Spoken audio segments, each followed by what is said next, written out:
That is one of my all-time favorite samples from my own proprietary sample library, and one that I've used in so many different productions over the years. And there's a reason for it. It has everything to do with tuning. This is an area that I literally dropped the ball on in a really big way for probably the first half of my career as a recording engineer. I did not understand the critical relationship of tuning, particularly in the bottom end. And I would literally sit and fight and try and force sounds into the mix where I didn't realize all I had to do was step back and take a minute and tune stuff. And my life as a recording engineer got like a lot easier. I'm talking like tenfold easier. So I've got a huge deadline looming this week. So I want to take a few minutes today and talk about something that I think can have a more fundamental impact on your mixes than just about anything else. And it's all about tuning. So let's get into it. Yeah, that sample is harmonizing beautifully in my studio. I don't hear a single conflict going on in the bottom end. It's like it just extends all the way down to the floor. Just for the exercise, let's go ahead and detune that low subbed thing that I've got going on.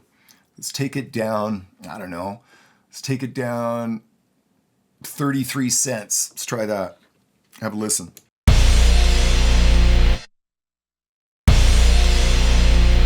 Oh yeah, see how we've lost something? That sample is no longer harmonizing the way it was a second ago. Let's listen to the subbed and guitar chord together. Yeah, if I undo that little move we just did, that pitch change.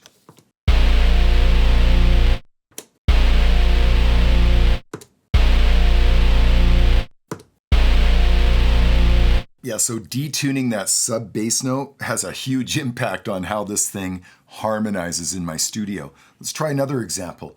Let's take that guitar chord and I don't know, let's make it maybe just 10 cents sharp, not a huge amount, right? Let's check that.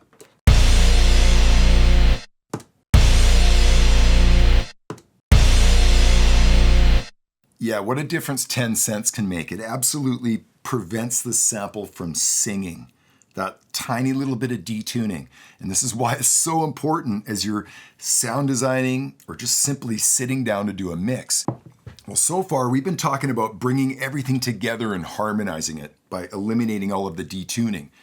Let's take a minute and talk about how to use detuning to your advantage.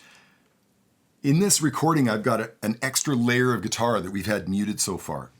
When I added this layer of guitar, I very purposely recorded it a little bit detuned, a little bit out of tune with the track.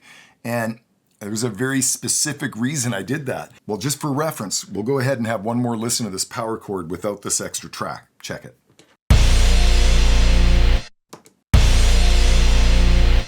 Okay, and I'll add this extra kind of detuned layer. Check this.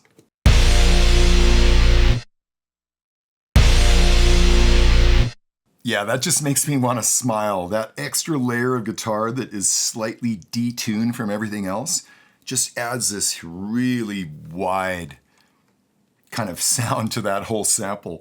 And it's exactly because that extra guitar part is slightly detuned on purpose. Let's go ahead and have a listen to the two guitar parts together.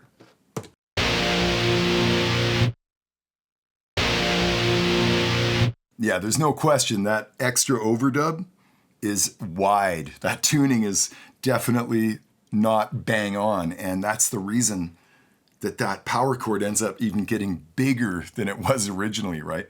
So this is exactly where you sort of want to use detuning to your advantage. In my own experience, you don't want to be detuning bottom end stuff. This is just one thing that you want to get right every single time. You want to make sure that your kick drum, your bass notes, everything that is like below 100 hertz is singing. It's all harmonizing and it's in tune. When it comes to creating that extra width, that tiny little bit of like 11 instead of 10, a lot of times it's where you introduce a secondary or an overdub guitar part, for instance, that's slightly out of tune. So when I'm really struggling in a mix like I was last weekend with any given track, more often than not, it's the tuning of that track that's the issue. It's not the choice of equalizer or whatever kind of process I'm trying to put on it. Yeah, I believe that when you actually get the tuning right, your job as a recording engineer becomes like a breeze. It absolutely gets 10 times easier because everything's already singing and harmonizing correctly. When that happens, in my own experience, the mix comes together very, very quickly. I hope this inspires you to pay attention to tuning.